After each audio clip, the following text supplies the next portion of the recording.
Welcome to my channel Tripura study and job everyday. তো special এক্সিকিউটিভের জন্য একটি গুরুত্বপূর্ণ আপডেট নিয়ে এসেছি। বিজ্ঞপ্তি তারিখ 1/7/2025, আগামী 1 জুলাই রোজ মঙ্গলবার সকাল 10:30টায় পুলিশ হেডকোয়ার্টারের সামনে সকল স্পেশাল এক্সিকিউটিভ ক্যান্ডিডেটদের উপস্থিত থাকার জন্য অনুরোধ রইল।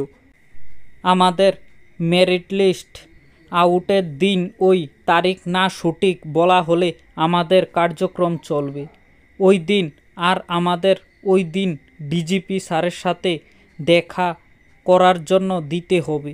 স্যারের মুখে বললেই হবে না, ওই দিন আমাদের স্পেশাল এক্সিকিউটিভ ধন্যবাদ আনতে স্পেশাল এক্সিকিউটিভ বেকার মহল। তো তোমাদের বলা হয়েছে যে 1/7/2025 স্পেশাল এক্সিকিউটিভ রেজাল্ট দেওয়ার জন্য সরকারের উপর চাপ সৃষ্টি করা হবে, তাই তোমাদের উপস্থিত থাকার জন্য বলা হয়েছে।